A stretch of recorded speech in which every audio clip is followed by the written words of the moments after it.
All right, we're live. Awesome. What's up, guys? Shawn Bowen, Full Circle Investment Group, and wholesalingoutofthebox.com. So, coming to you again on our lunchtime lives, and actually, you can see in my background, I'm out of town right now, but consistent all the time. Staying with you guys, trying to help you, and give you as much information as we can, and try to get you guys where you need to go in order to do this business in the wholesaling industry, right? So today I want to talk to you guys about finding buyers. I get a lot of people reaching out to me, and they're always asking, how do I find cash buyers? And I always say this statement, which is, I think when you first get in the industry, you hear a lot of people talking about it, but if you have a true deal, then finding a cash buyer is not hard, right? My concern that I get from most people, or I see, is that they're too concerned with building a buyer's list and then not having anything to sell them. And I think that's a big problem. I think it's more important to find deals than it is to find buyers, right? Again, if you have a true deal, there's always buyers there behind it, no matter what. That's a given, okay? Some people are teaching or have been coaching in the past that you go and ask these buyers what they want. So I guess what we're going to do today is talk about how do you go and do that prior to even finding them, right? So one of the things I recommend is, if most people have it, I think some of the big popular things are the prop stream, the Zillow, and I think you can use Truly and do this as well. But going in and looking at what the sales are in the past 12 months, and then condense that down to 6 months, and then condense that down to 90 days. Okay. From there, you're going to get a very big bubble of a bunch of sales, right? And you're going to see the numbers. You might see them in $150,000 to, down to $20,000 and $30,000 as the buy price.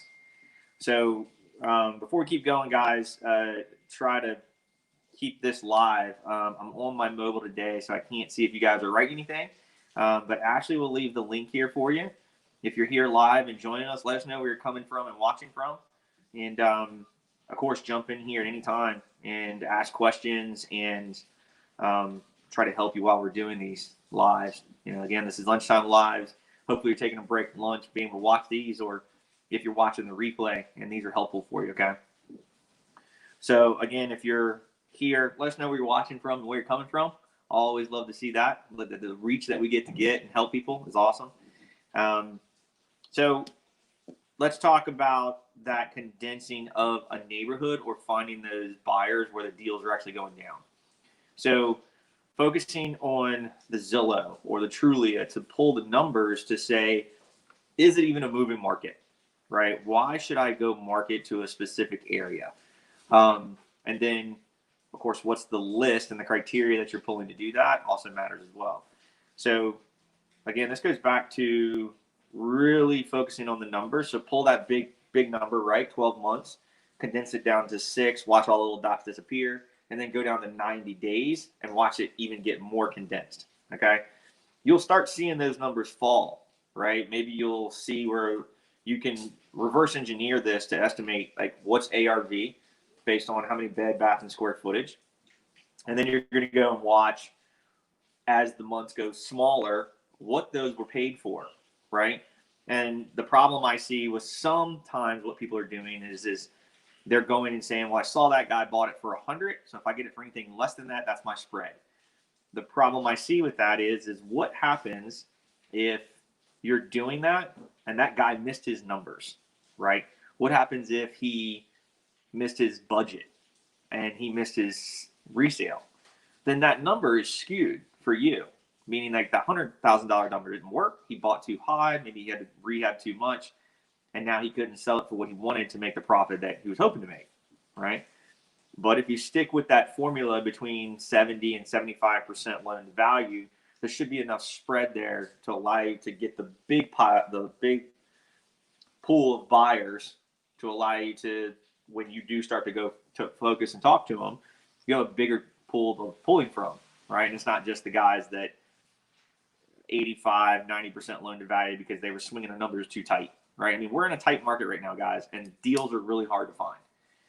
So Again, just taking a break for a second. Make sure you guys are here. If you are, leave us a comment. Let us know where you're from.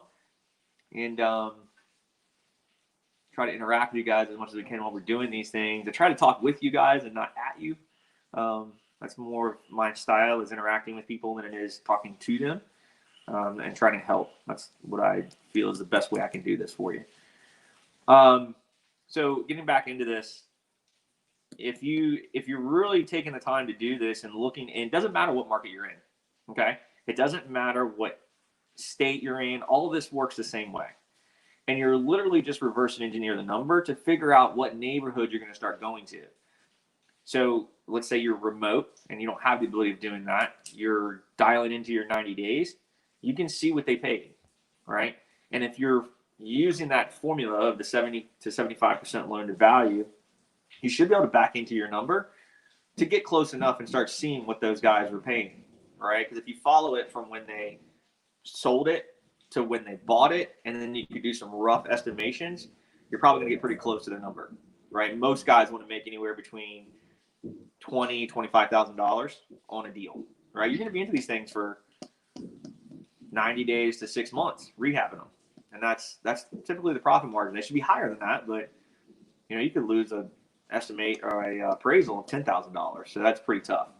So yeah, I think finding these areas is more important by pulling those numbers on a big 12-month, 6-month, 3-month than it is to, somebody puts their email and a phone number into a Facebook page and says, send me your deals. All right.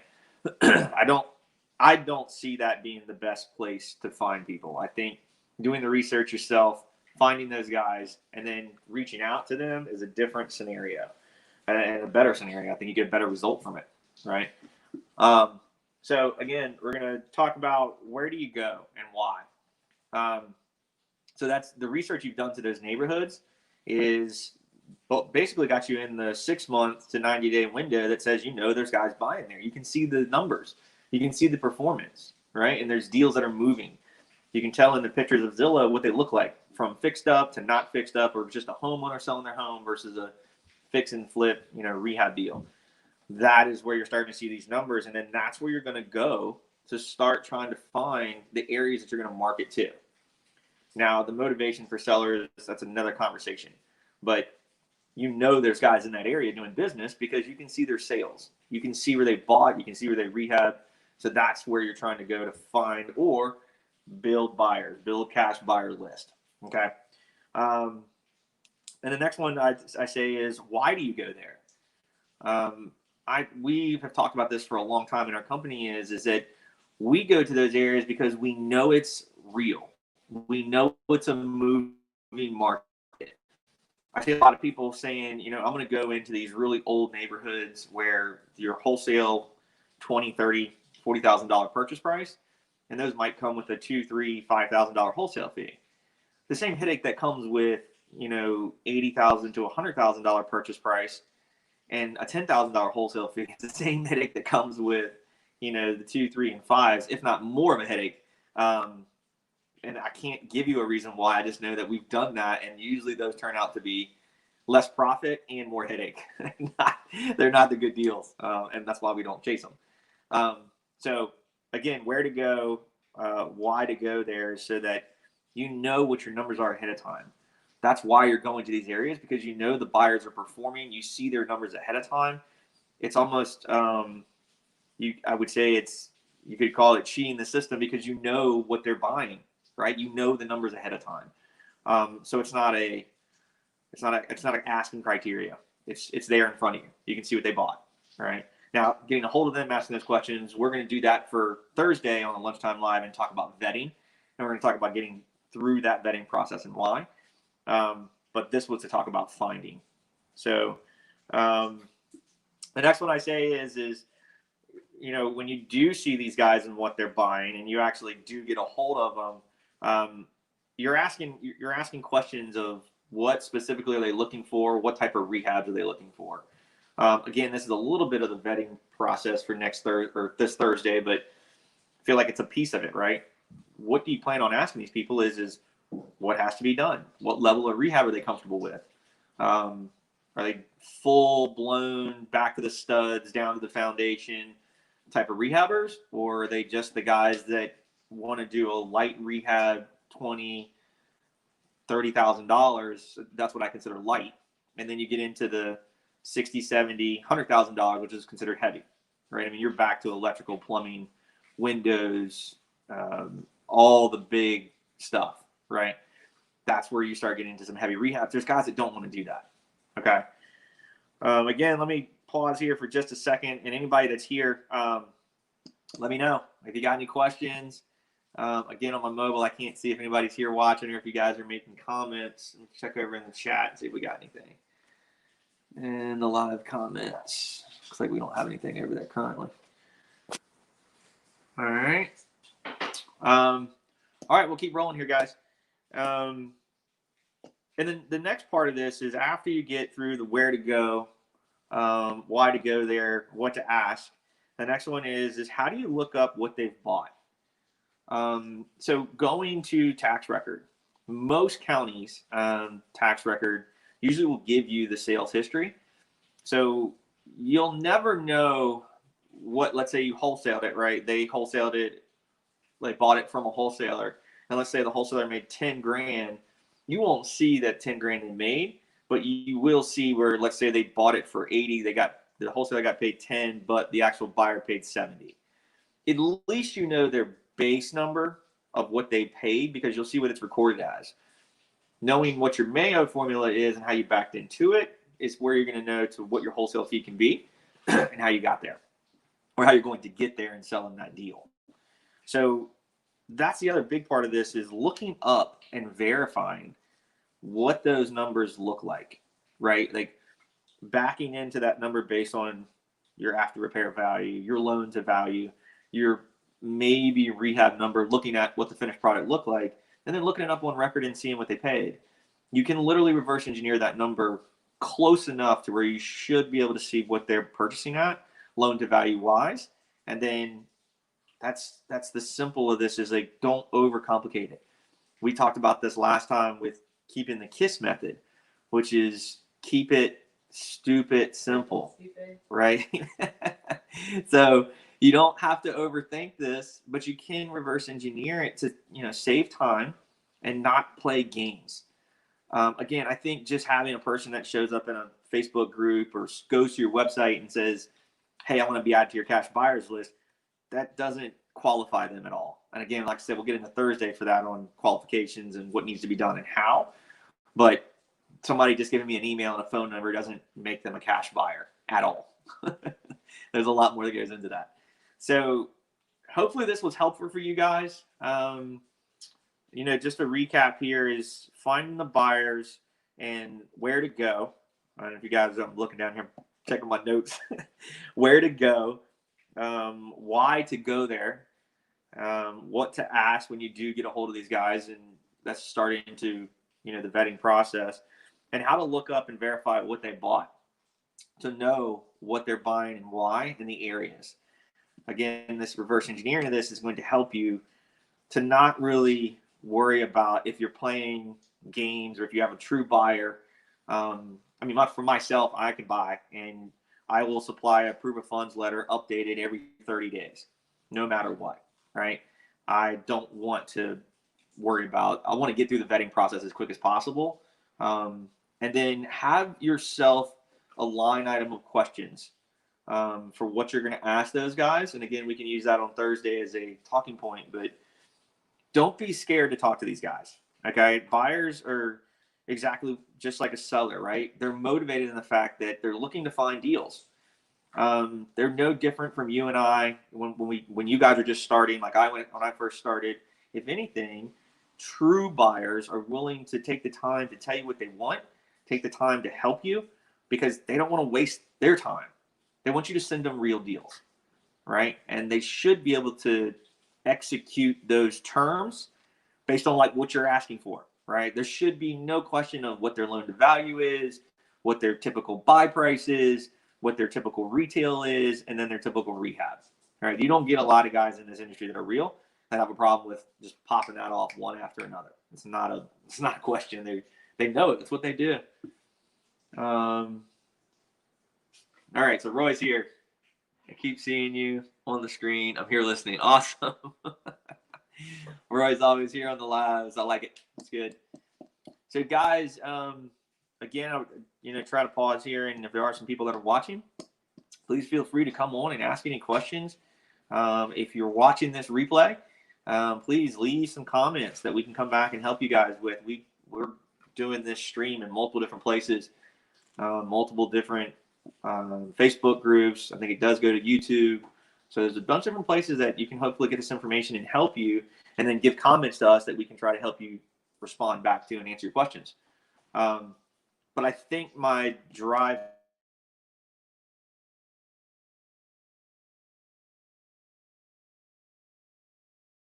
to this stream.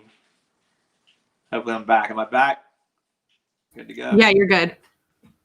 All right. Hopefully this stream is so that you guys can learn about buyers and what to do to find them and why. Right? It makes more sense to take time ahead of time to do your reverse engineer the numbers to understand what you're doing. And then be able to actually, not waste time going to neighborhoods you don't need to be in. It's not a moving market. And again, go back to, you need deals to sell, right? Taking all this time in the beginning to, build a buyer's list is, in my opinion, from my experience and being in this industry and doing the business, I feel as though it's a waste of time in the beginning. I feel as though when you have a true deal, you don't have a problem selling it, right? Because there's plenty of buyers. And if you've done this legwork ahead of time, this direction, and how to figure out what neighborhoods are really true moving markets, finding guys that are in those markets, and then reaching out, asking a few questions, you're already there. All right, it's not you've kind of already gotten the number ahead of time that you need to be at anyway, because you already saw what the sales price was, because you did this reverse engineering process. So again, guys, hopefully this was helpful. I love the feedback and love the comments. Always, if you're watching these and you've gone this far, thank you for taking the time to be here and watching this either in the replay or hanging out live with us. I think that's awesome. Love the feedback from you guys. Also, if you're not part of it, join us at Virginia Wholesale Real Estate. That's over in the Facebook group. That's a public group. There's some questions over there to answer just to get admitted. And then tons of guys over there all across the state of Virginia, and actually something a little north. I think we got some guys in DC area, and a little north of that, I think they're getting closer to Philly, but that are in there and helping you guys, that have been around us and been doing business, just learning or experience and just trying to grow. So jump over there and join us and ask questions. As always, check us out at wholesalingoutofthebox.com. There's tons of things there that can help you. There's events that are local to the area that you can join. There's different platforms there that you can help you grow your business, and CRMs, call systems, and stuff like that. So you're more than welcome to check that stuff out. There's a call library over there that's got all of our calls from probably the past year or two on deals that we've closed and deals that we've talked about from sales talks that are really good. You'll hear calls in there from buyers, and you'll hear calls from sellers. It's just a really good helping point for those that are looking, not knowing what to say, right? What do you say to a buyer when you get them on the phone? How does it sound? What do you do? Do you get the jitters about talking to them? All that kind of stuff. So, yeah. And we don't have any questions. Try to hang out for a second. Everybody live. And if you guys have any chat questions in the chat box or joining us on the live stream, that's what we're here for. Here to help you guys get that either first deal or get the next one. And focusing today on buyers, like what that looks like and why, and what the time that's committed to it, to know that you've reverse engineered it to really get into finding a guy that's legit, not just a guy that posts his email and his phone number. And guys, that's going to happen a lot. It's par for the course. Most of the time, I'll talk about this for a second too, is it's a little bit into the vetting side of Thursday, but most of the time, guys that give you a lot of pushback probably are just not the guy, right? I guess let's talk about this for a second, but like if you're looking for somebody to give you a proof of funds up front and they tell you that They're not going to give it to you until they see the deal. What's the difference between seeing the deal and giving me proof of funds up front? There is none, right? We're going to get to that point anyway. Why are we not just getting out of the way and know that that person's real? So be comfortable, guys. Be comfortable talking to these buyers. Be comfortable with learning to maybe where you're driving for dollars and you see a rehab going on. Stop, get out of the car, go up to the house, talk to the guys that are there. Look at the permit on the door or on the window. Typically, it either has the owner's name and their contact number, or at least it has the GC that pulled the permit. That person is direct with the homeowner. They're in contract with them to do the work.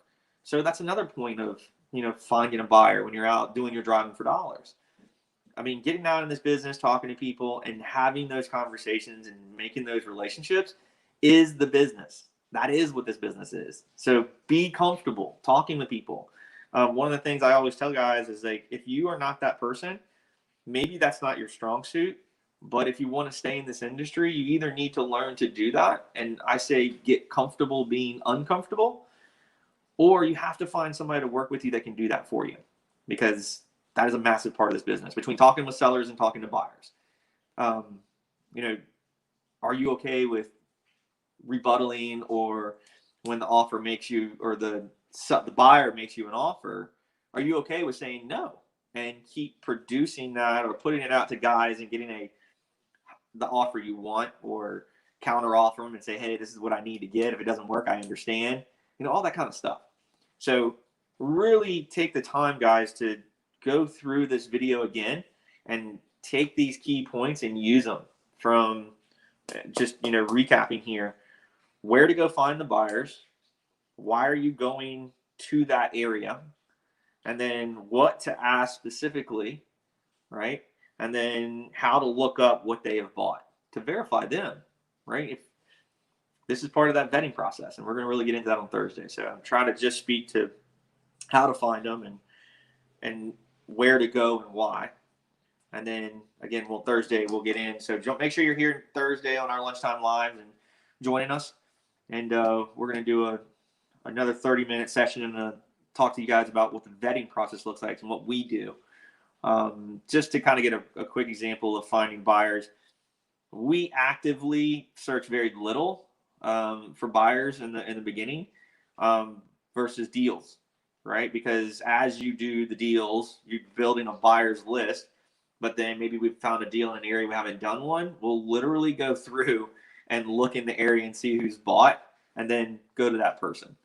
And that's it. That's the simple of this, guys. It's not that hard. And that's where I try to tell you guys, like, just keep it simple. Don't overthink it, right? And no, it's not that different. Like I always tell people, like, nobody special for being a buyer than, a person being a seller that needs to sell their home. They're out there doing the business, and then we're there supplying the value as the wholesaling model to be able to bring them something that they can't find on the MLS.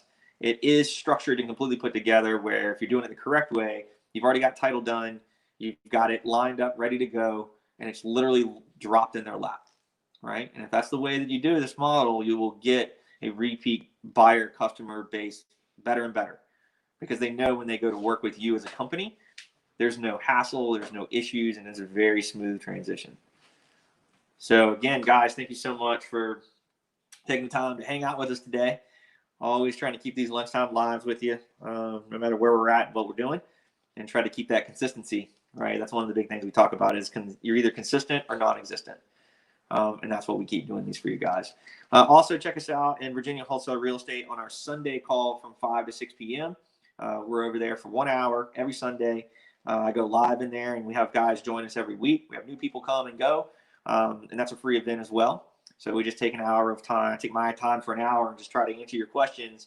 And there's guys that just sit in there and listen because they don't know, they're brand new, or maybe there's some questions that are being asked that's their same question and it's getting answered for them anyway. So those have been a really big help, and looking forward to meeting you guys and try to help you there as well.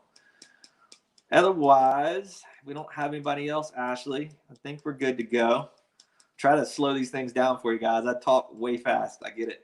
It's a lot of information and try to get it out to you guys. But sometimes I talk too quick for you. But yeah, if we're good, Ashley, Good to go.